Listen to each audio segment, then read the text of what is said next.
Well, howdy YouTube, Unky Joe here, Unky Joe's Playhouse. Today what I'm going to talk about is, well, some of you might find it interesting, others may not care. But it's how I rip videos and get them ready for Plex or Emby. And I'm going to share with you some of the tips and tricks I use to get my videos off of either DVDs or Blu-rays and onto my home media server. So let's get the video started right now.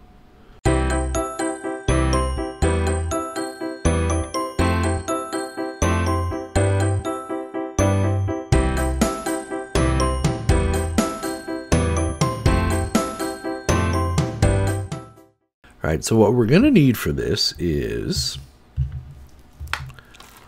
a DVD. And I'm going to use North Avenue Irregulars. I just got this from my spouse for his birthday.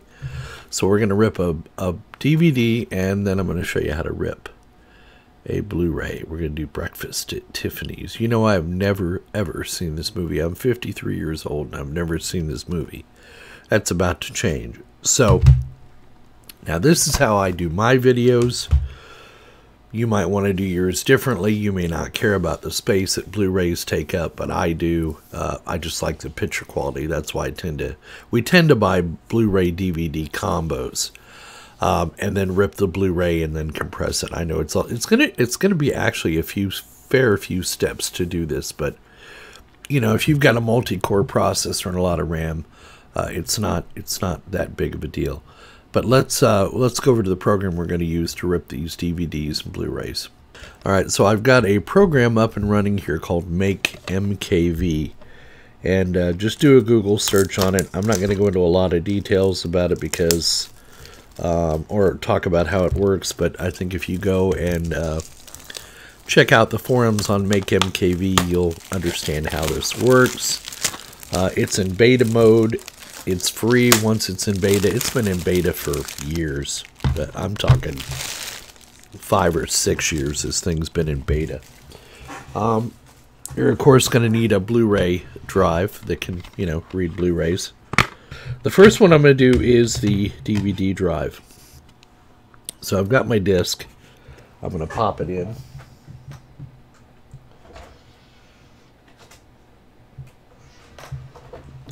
Now the first thing that's going to happen is it's going to analyze that disc, see if it can even read it. And then once it does, this program's not very intuitive. Close that, it opened it automatically. There we go. So it sees it as a DVD drive. It sees it as the North Avenue Irregulars. So I'm going to just click on this disc here, and then it's going to go out and see if it can open the disc and read it, so that we can rip it. Alright, so it has successfully opened the disc, and you'll see there's only one title on here available to me. And if we click the little arrow next to it, you'll see we have audio, subtitles, etc. So what I like to do is I select the main movie, I select the audio track and the English subtitles, and the rest I just turn it off. I just click on the X. Now, I've already got a folder set up. I'm just using a spinning hard drive to save these files to.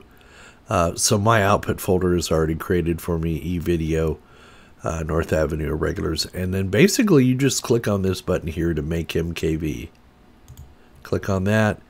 It'll tell you the directory does not exist. Do you want to create it? We're going to tell it yes. And then it's going to create a output file on eVideo North Avenue Irregulars title _T00.mkv.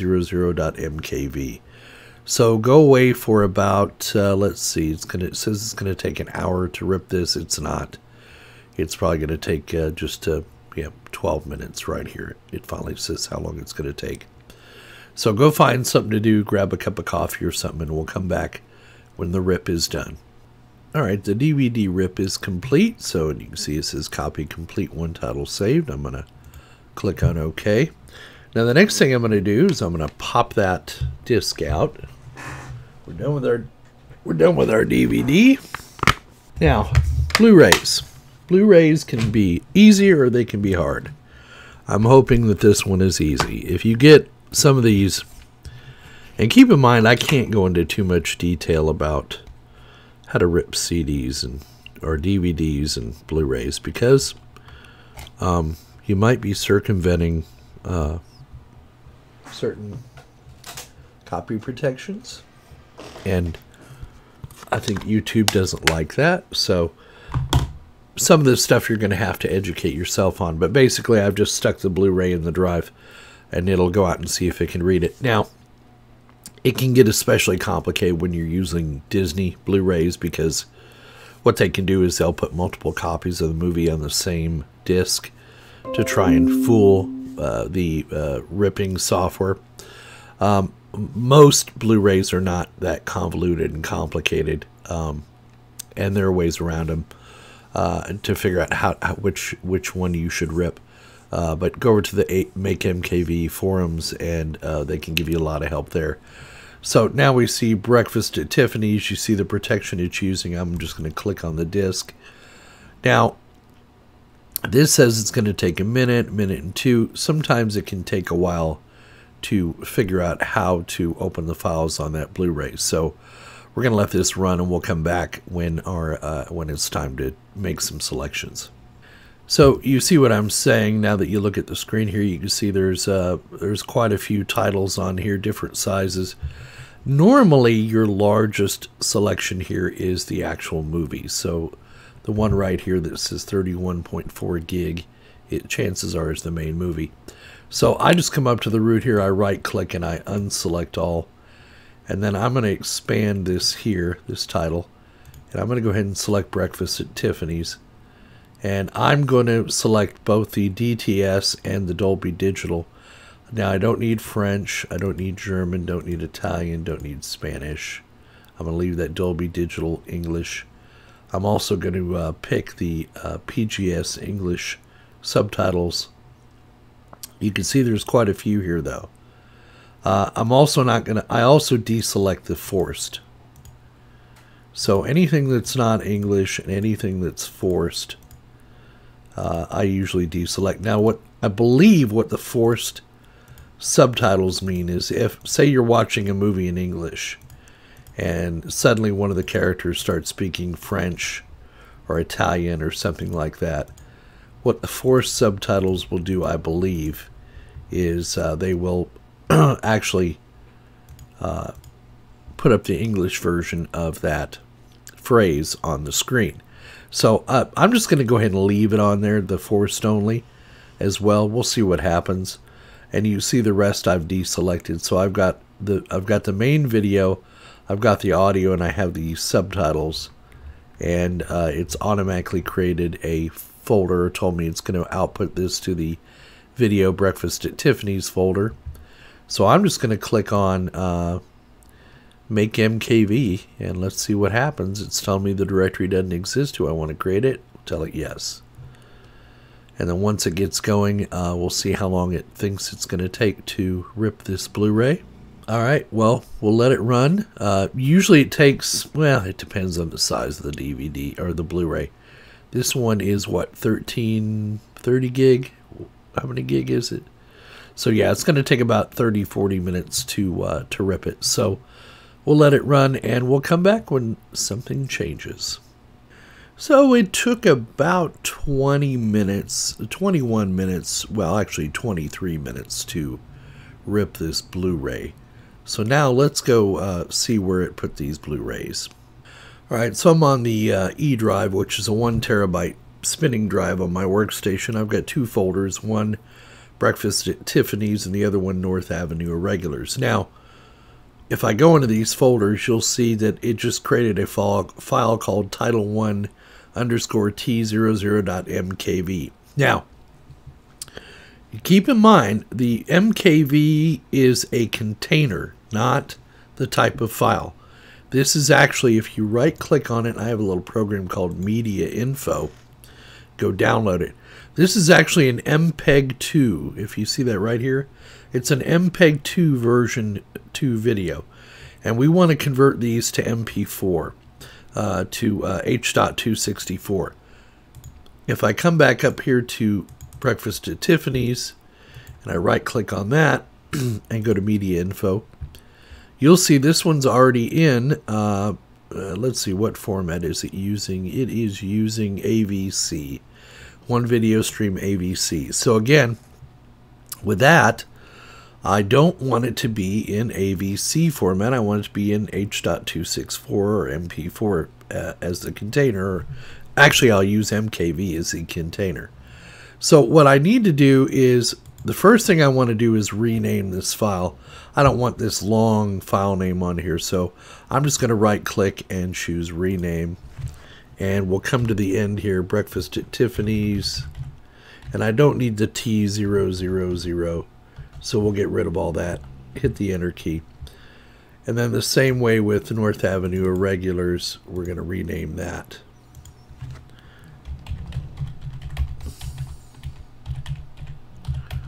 See if I can figure out how to spell Irregulars. If you've never seen that movie, it's hilarious. Alright, North Avenue Irregulars. So I've got both of my files, but they now need to be converted. So what I'm going to do is I'm going to copy them over to my home NAS unit. It's a machine I built. We're going to be doing a video on. It's running Windows Server 2019. It's actually my old Ryzen workstation. But like I say, I'm going to save some of the details for when I make the video on that. So the first thing I want to do is I want to choose this file and copy. And then I'm going to come up here to 6, which is the name of the machine. And I have a folder called to encode. So I'm going to double click on that. And once I'm there, I'm going to right click and paste that file over. And it's going to be a little slow in copying because I have a very large transfer going on there. But I'm going to copy this file, and I'm going to copy the Breakfast at Tiffany's file over to that folder. And then we'll flip over to that machine, and I'll show you how we further compress those files. Well, we have our files copied over now, and I've switched over to the home NAS unit. I still haven't decided what I'm going to call this damn thing, but when we do the video on it, I'll let you know. But I just wanted you to see it is indeed the AMD Ryzen 5 1600 6-core processor. It is running Windows Server 2019. So I've got an SSD drive in here. I've got a 1 terabyte SSD drive in here, that one that Sasha donated. So I'm using that for the operating system. And then I'm using Drive Bender. I really love Drive Bender. I've done several videos on it.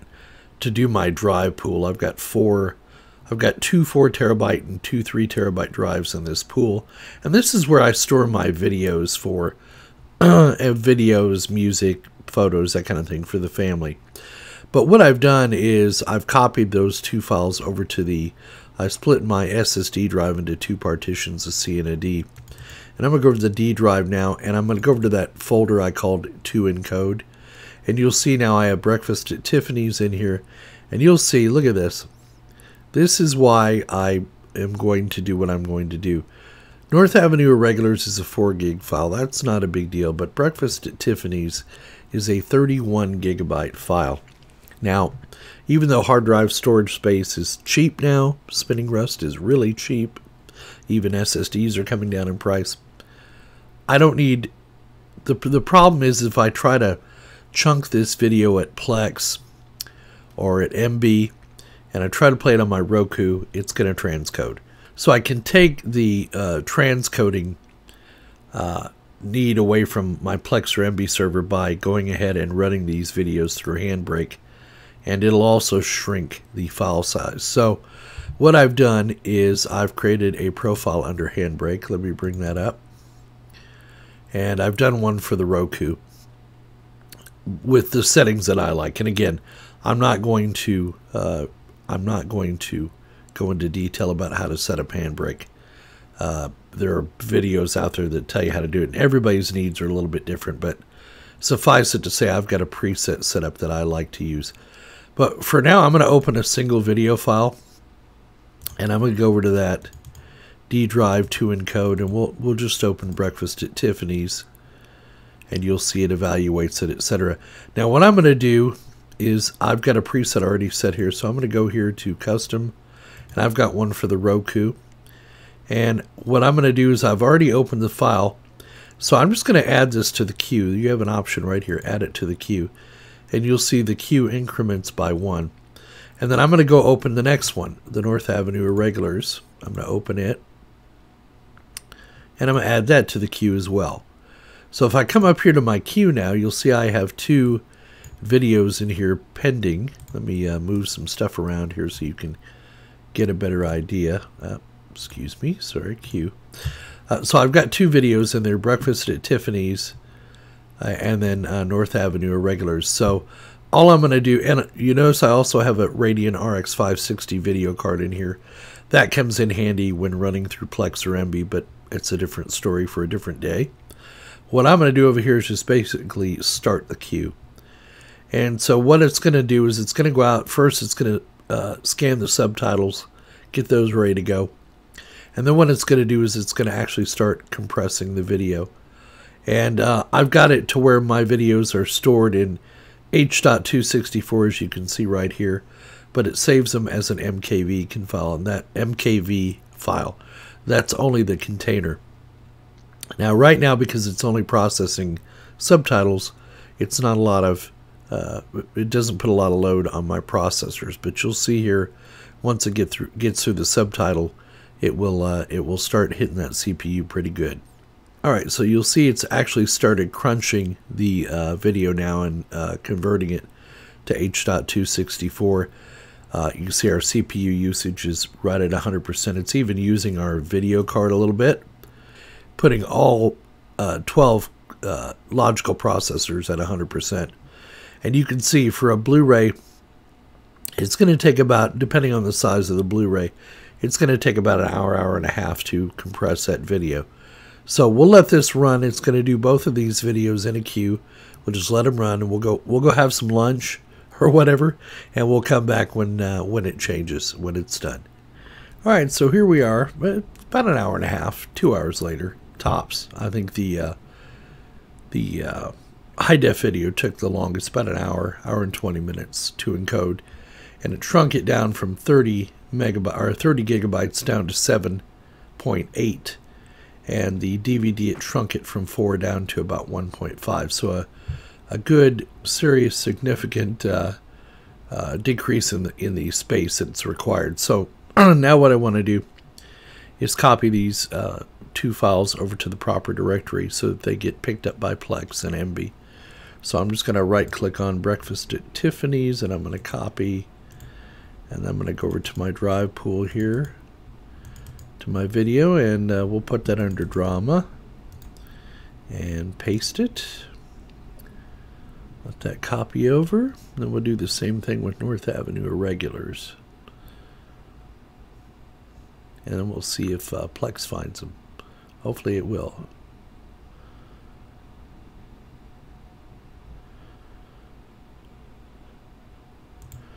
Alright, there's one. Let's go over and get North Avenue Irregulars.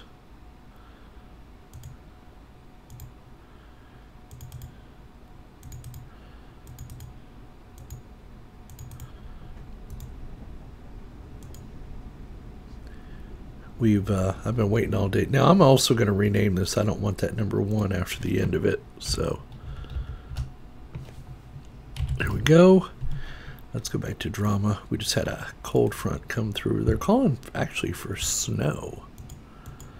I believe it when I see it, but it's possible. There we go. So let's rename this one as well.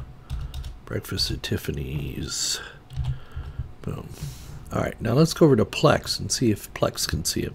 All right, so let's come to comedy first, and you'll see that it has found it.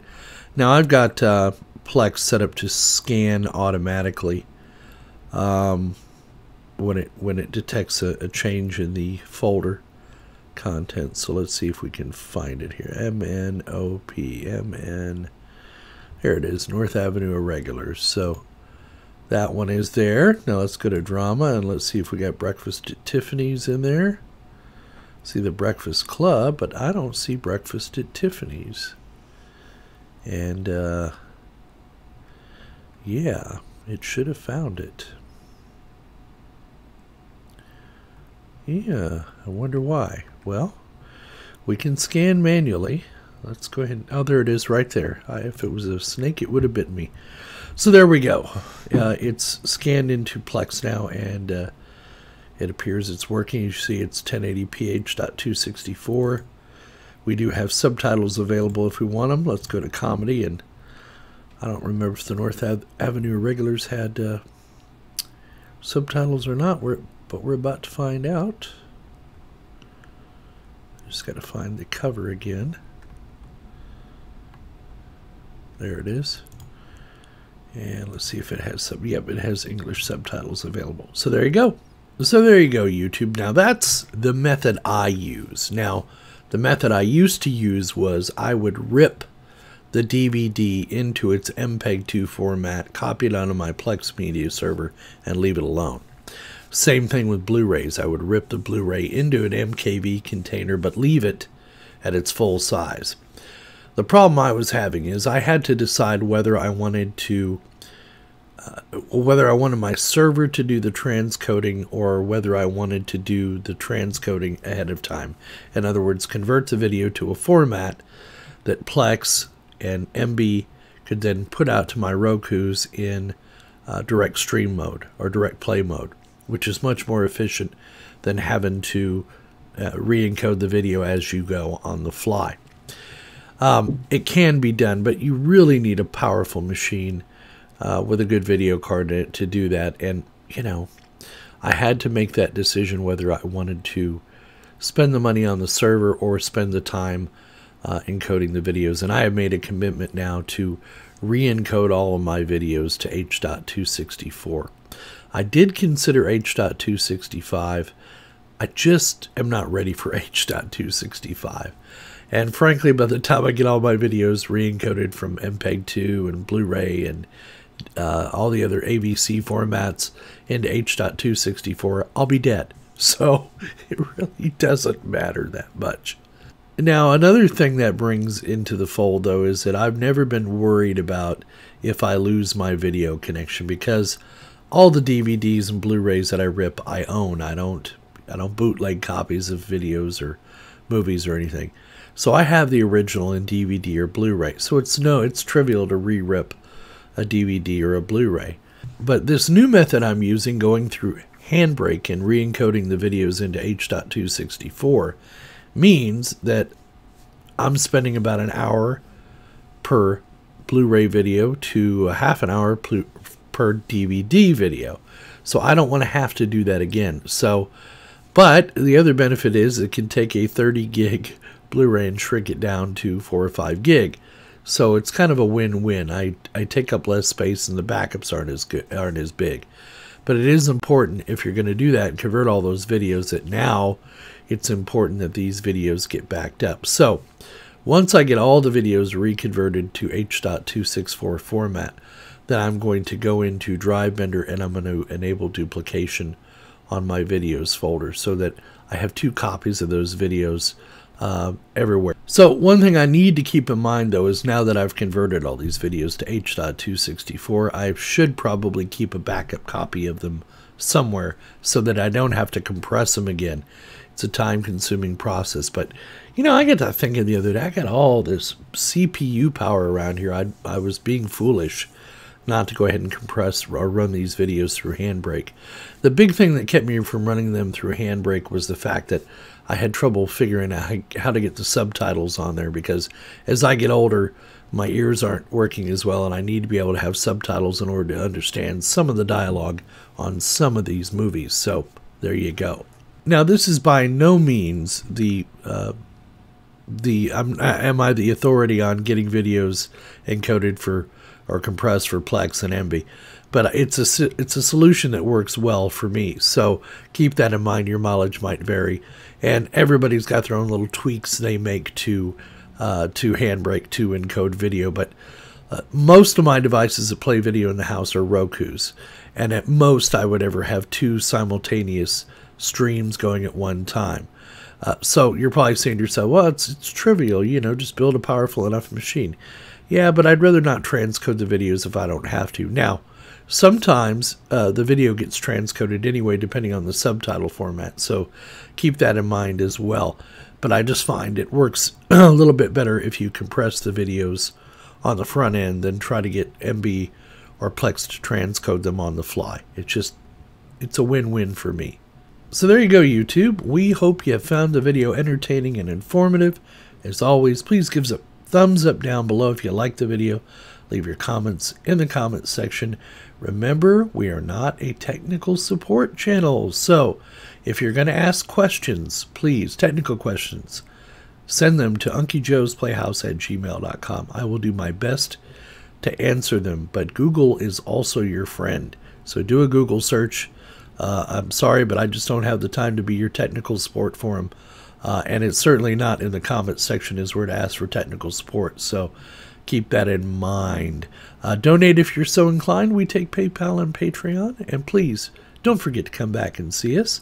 And till then, we'll see you on the other side.